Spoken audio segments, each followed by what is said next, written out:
Les organismes publics, la DDAF, donc l'aménagement.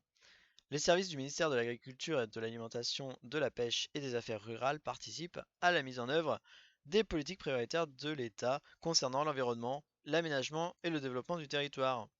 Dans le cadre de ces missions, la DDAF est ainsi amenée à intervenir dans divers domaines: l'alimentation en eau potable, l'assainissement, l'aménagement foncier, les déchets, l'hydraulique agricole, l'hydraulique fluviale. Le rôle de la DDAF, des missions multiples. Le service de l'État à compétence interministérielle placé sous l'autorité du préfet de la Direction départementale de l'agriculture et de la forêt, DDAF, remplit des missions administratives, techniques et financières dans les domaines de l'économie agricole et forestière, l'environnement et la protection de la nature, l'aménagement du territoire, l'alimentation, l'emploi et la protection sociale. Elle apporte son appui technique au Conseil général, aux collectivités locales et travaille avec de multiples partenaires, professionnels, élus, associations et l'ensemble de la population rurale. La DDF applique dans le département les politiques décidées par le gouvernement, négociées au plan communautaire et mises en œuvre par le ministère de l'Agriculture, de l'Alimentation, de la Pêche et des Affaires rurales et le ministère de l'Écologie et du Développement durable. Ces actions très diversifiées s'exercent auprès du monde rural par l'intervention de services techniques chargés chacun d'un secteur particulier. La D2. Il existe 101 D2, Direction départementale de l'équipement. Les DR et D2 implantés dans les régions et départements sont les antennes opérationnelles du ministère pour l'ensemble de ses missions. Elles mènent les grands projets d'aménagement urbain, routier, ferroviaire, maritime ou fluviaux en partenariat avec les collectivités territoriales et veillent à l'application des réglementations, notamment celles relatives à la sécurité et au développement durable en matière d'équipement et de construction. Elles interviennent sur les réseaux routiers et autoroutiers en situation de crise lors de difficultés de circulation ou de fortes intempéries. La chambre d'agriculture. Dans chaque département et chaque région, une chambre d'agriculture développe ses activités sur deux registres. Elle est le porte-parole de l'agriculture et du monde rural auprès des pouvoirs publics. Elle assure un rôle essentiel de service auprès des agriculteurs.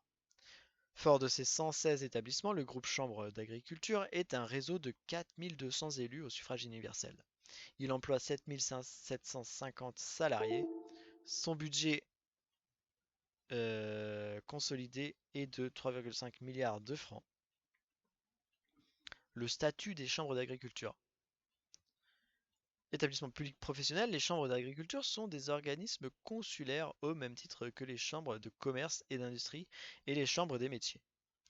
Toutes les composantes du monde agricole sont représentées au sein des chambres d'agriculture à travers 10 collèges électoraux et des administrateurs du CRPF. La chambre d'agriculture se compose de 5 collèges individuels: le collège des chefs d'exploitation et assimilés, le collège des salariés de la production agricole, le collège des salariés des groupements professionnels agricoles, le collège des propriétaires fonciers, le collège des anciens exploitants. Des représentants des 5 collèges des groupements professionnels agricoles, le collège des coopératives de production, le collège des autres coopératives, le collège du crédit agricole, le collège assurance mutuelle agricole et le collège d'organisation syndicale. 1 à 4 administrateurs du CRPF, donc Centre régional de la prospérité forestière, sont membres de droit de la Chambre d'agriculture. En outre, la session peut désigner librement des membres associés, 0 à 8. La PCA, Assemblée permanente des chambres d'agriculture, est au niveau national composée des chambres d'agriculture départementales et régionales. Elles sont représentées par leur président qui constitue l'assemblée plénière.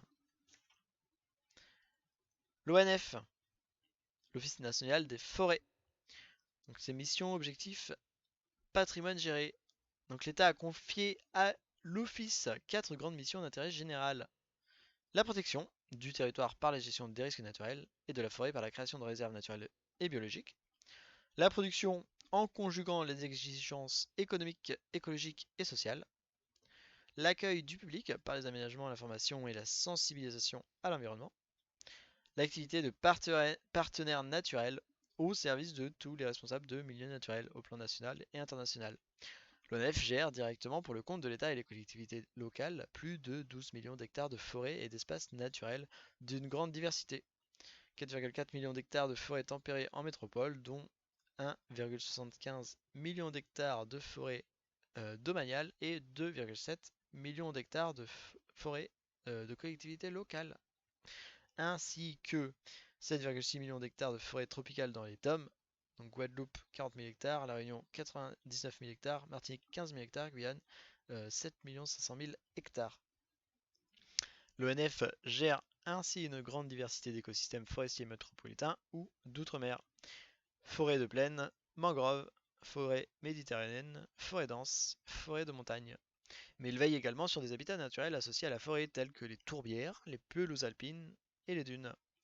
Ces espaces représentent 534 000 hectares, soit 12% des surfaces gérées par l'ONF.